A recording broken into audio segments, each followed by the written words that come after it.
Hey, what's going on, VC? Sean here, back from Sean's Music Corner. Just got a quick video here. Last week, I went up to Chicago.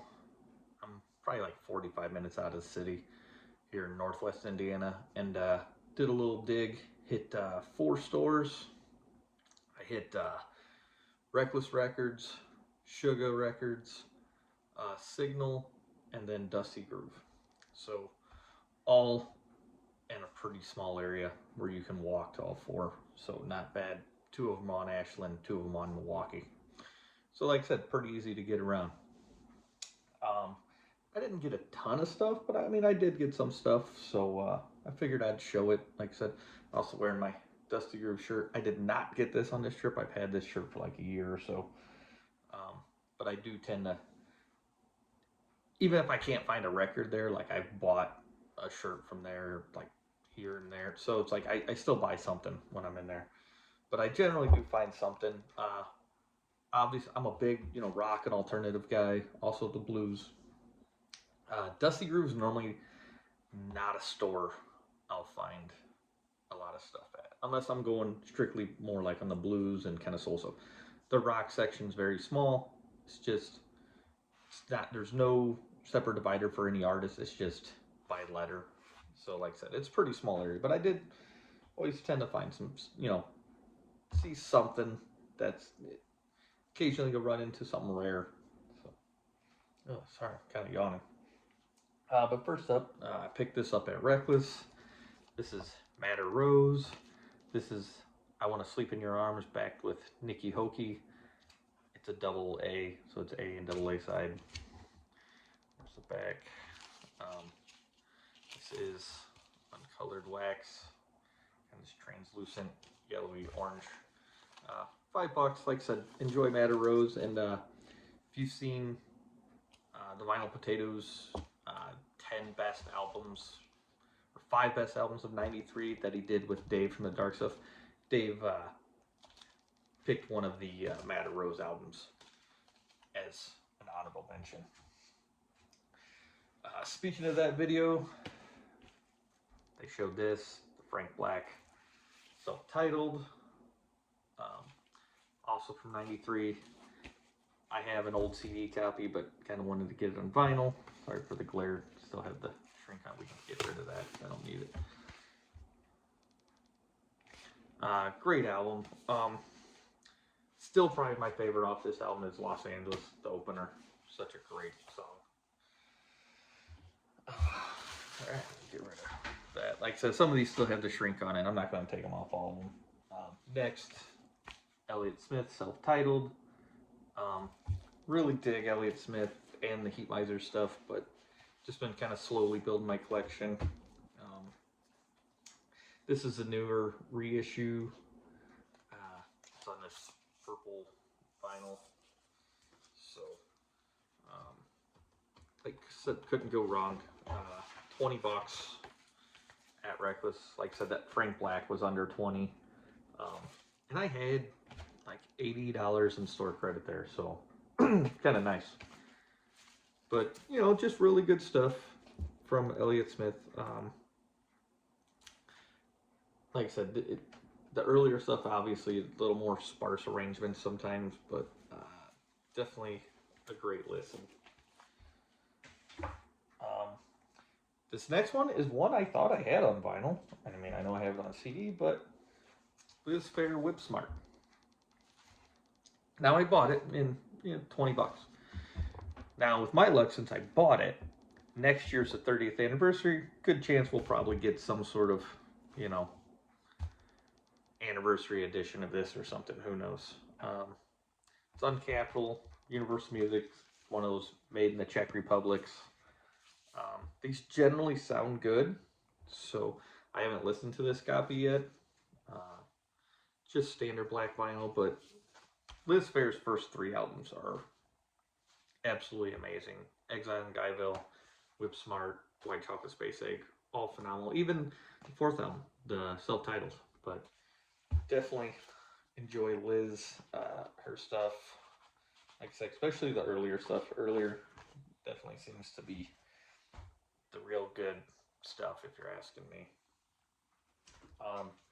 This next one is a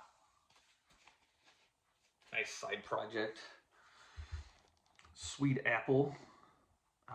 This side project features Jay Mascis from Dinosaur Jr. on guitar. This is the second album I have of theirs. I think this is the first one. This is the first or second. I know I have the last one they did. But it says here, Jay Mascis, Tim Perrin, John Petrovic, and Dave Sweet Apple return. So Sweet Apple is part of which is like a stoner doom metal band that Jay Mascis is also in, and the other two guys are out of Cobra Verde. So I'm not really too familiar with any of their stuff, but this also has guest vocals from Mark Lanigan and Robert Pollard from Guided by Voices. So really good. This is just like straight power pop, definitely reminiscent of like some 90s power pop stuff. So that's what this is. Really, really good. All right, now these next two are some original presses from the 90s, both on Creation Records. So the first one, Teenage Fan Club The King. Now, this is kind of their odd album. Obviously, the first one was Catholic Education, which I'd love to get on vinyl. I don't have a copy. For the US, they were released on Matador. So this was kind of like the second album they were doing for their contract. It's pretty much almost all instrumental. They do a cover of Like a Virgin by Madonna, which is pretty cool. It's different. But they basically got wasted one night and improvised this entire album in the studio. It was pulled the day of the release because they were like, no, you gave us shit. This isn't an actual album, even though they kind of did what they wanted to with it. You can say how it was. I mean, it could have been the Phil contract. It could have been, thing. But they booked it. They did this with time they had booked still because they had just finished recording Bandwagon-esque. And then throughout this. So really cool. Got this at Signal Records in Chicago. First time I was ever at the store. He had some really good stuff. I would definitely go back and pick up some more stuff from him. So just kind of happy to have it. Like I said, it was pulled the day of the release in 91, and then there was an RSD copy, I think, in 2014, 15, 16, 17, I don't know, one of those years. So really nice to have, like I said. And I found it on Discogs at first because they sell on Discogs as well.